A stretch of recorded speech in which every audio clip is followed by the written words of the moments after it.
Monggo Pak Sari. Oke, terima kasih. Kita berbicara tentang guru dan guru dan revolusi pendidikan. Jadi yang kita pahami adalah pendidikan yang berjalan dari kemerdekaan hingga saat ini itu adalah mengkhianati daripada amanah konstitusi pembukaan UUD 1945. Yang pertama amanahnya adalah mencerdaskan kehidupan bangsa bergandengan dengan memajukan kesejahteraan umum, bergandengan dengan melindungi segenap rakyat Indonesia, melindungi segenap tumpah darah Indonesia. Kenapa? Kritiknya adalah dari para penyelenggara negara maupun para pejabat itu ia mempunyai jiwa-jiwa rente. Bukan sebuah amanah ketika ia duduk di situ adalah kesempatan sebuah amanah untuk memberikan manfaat sebesar-besarnya dengan keputusan-keputusannya, dengan regulasinya. Tapi karena semuanya itu sistem kita yang diatur oleh bandar-bandar di sana, oleh para pemodal, semuanya bersifat rente. Untuk lebih jelasnya akan kita jelaskan satu persatu. Ada alasan apa saya mengatakan bahwa perjalanan pendidikan kita adalah mengkhianati atau lalai dalam menjalankan amanah konstitusi. Yang pertama, mencerdaskan kehidupan bangsa. Di Indonesia ini lebih dari 400 suku bangsa. Semuanya punya kearifan lokalnya, semua punya potensi alamnya masing-masing. Itu harusnya pelajaran antara pelajaran yang ada di luar dengan pelajaran tentang pembumian dirinya sendiri pada kearifan alamnya, itu yang harus dicerdaskan. Ini amanah. Jadi kalau orang bilang mencerdaskan kehidupan bangsa itu bangsa yang mana? Kan pertanyaannya itu. Orang Jawa punya kearifannya, ia punya gunung, ia punya mata air, ia punya lautan. Ia harus dicerdaskan kepada hal itu. Pendidikan luar adalah bagaimana geostrategi geoekonominya itu setelah cerdas dalam mengelola sumber daya alamnya itu menjadi sebuah kemanfaatan untuk yang lebih luas. Ini karena apa? Di situ bergandengan tangan dengan memajukan kesejahteraan umum. Kita anak Priok, tapi kita sendiri tidak dicerdaskan bagaimana alamnya Priok. Pak, Indonesia saat ini Pak, produknya itu adalah orang-orang yang berjibaku dengan sampah. 75 tahun Indonesia dikatakan Indonesia maju, majunya di mana? Produk-produk di Indonesia yang terbesar saat ini adalah orang-orang yang menjadi bergelut sampah, jadi pemulung, dan keduanya adalah dokumentator. Coba tanya Pak, tanya yang teman-teman megang HP semua tuh Mbak Google itu. Indonesia itu produksi terbesar, produsen komentator Pak. Karena apa? Kita nggak cerdas sama alamnya. Ada pelabuhan, ada nggak yang kita cerdas untuk mengelola pelabuhan? Kita ada pantai tuh di Cilincing, di Kalibaru, nelayannya dicerdaskan enggak? Gitu. Belum lagi yang masyarakat yang ada di hutan-hutan sana, di kota-kota yang lain. Kenapa 100 juta hektar itu menjadi milik para cukong? Hanya 4 orang Pak, 4 korporasi. Karena apa? Masyarakat setempat tidak dicerdaskan dengan alamnya, bangsanya, ruh daripada bangsanya sendiri gitu loh. Kita berbicara suku bangsa dulu kalau kita bicara tentang suku bangsa. Sudah dicerdaskan belum? Kalau belum, berarti ada yang salah dalam penyelenggaraan pendidikan. Apalagi kalau memajukan kesejahteraan umum. Bagaimana bisa sejahtera? Karena sejahtera itu kuncinya adalah pengetahuan. Knowledge is power. Knowledge itu pengetahuan apa yang perlu diketahui? Pertama dirinya sendiri, alamnya. Dipadukan dulu, setelah cerdas maka ia akan membangun itu dengan karakter kecerdasannya, dengan algoritmanya.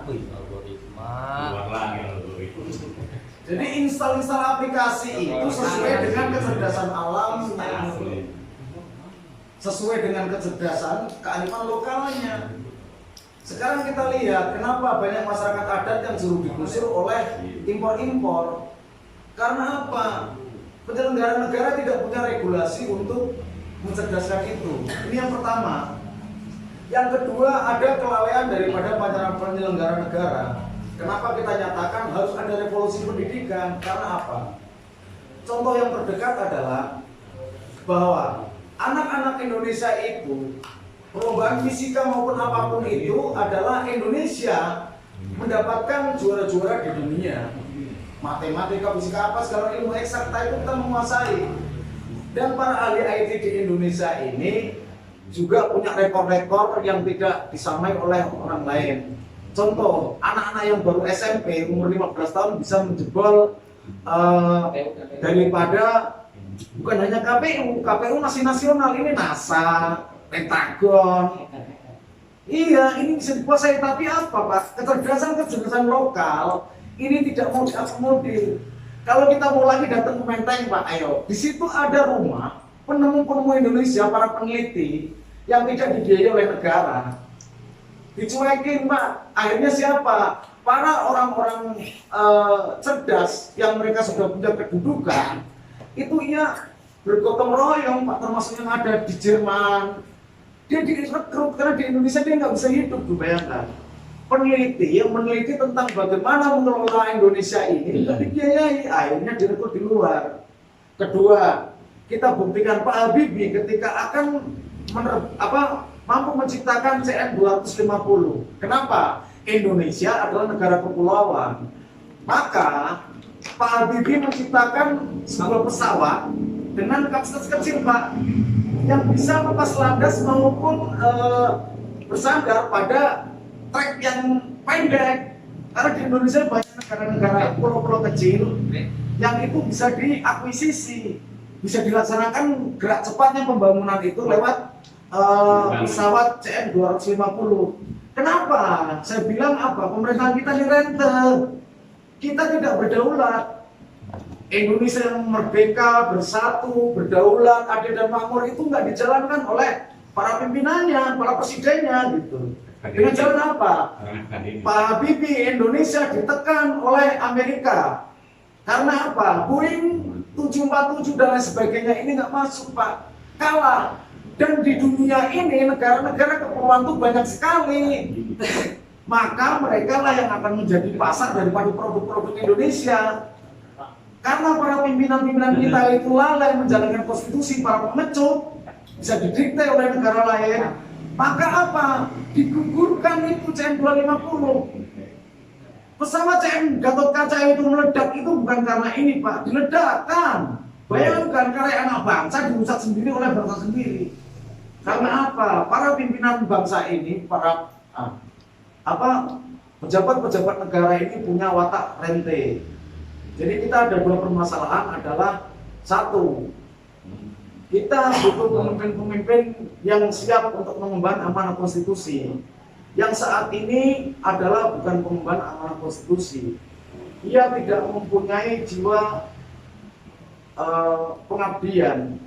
Bahwasanya mereka hanya berpikir mata sebelah karena mereka semua yang memimpin negeri ini adalah dajjal-dajjal bermata satu. Mereka hanya melihat pada kepentingan globalis. Mereka orang-orang yang tidak punya ideologi kecuali adalah sesembahannya yaitu materialistik. Kaum Zionis yang menguasai dari mulai Rothschild, mulai Bill Gates dan lain sebagainya, ini sekarang Mark Zuckerberg, itu semua adalah para globalis yang mereka adalah bermata satu. Kita bisa didikte gitu. Amanah konstitusi terbesar merdeka, bersatu, berdaulat, adil dan makmur gak bakal dijalankan. Jadi semuanya itu saja, kita harus berani menyuarakan ini seluas-luasnya untuk kesadaran rakyat, supaya apa? Rakyat tidak bisa lagi terbeli. Ketika kesadaran ini adalah sifat-sifat kerasulan sebagaimana buku dan kitabnya. Yang jadi masalah, kita kuat nggak berdiri di situ. Itulah kelas ideologi, adalah Rasul dan kitabnya. Bukan kita di sini nyari apa, obyekan apa, nyari obyekan di luar. Di ideologi ya kita tempa diri kita untuk kita bisa memanai bahwa kita adalah umat Rasul. Dan umat Rasul itu harus menjadi Rasul, Pak. Bukan lagi cuma gambaran, kita harus jadi contoh. Contoh bersuara aja. Kata Pak Imam kan selama-lamanya iman aja kita nggak mampu gitu. Bersuara aja kita nggak berani gitu. Mengaku umat Nabi lah, mau gaya-gayaan keong. Jadi itu saja. Terima kasih atas waktunya. Assalamualaikum warahmatullahi wabarakatuh.